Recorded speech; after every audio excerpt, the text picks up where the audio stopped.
ولئن سألتهم من نزل من السماء ماء فأحيا به الأرض من بعد موتها ليقولن الله.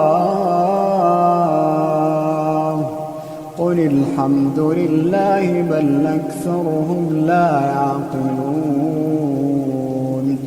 بل أكثرهم لا يعقلون وما هذه الحياة الدنيا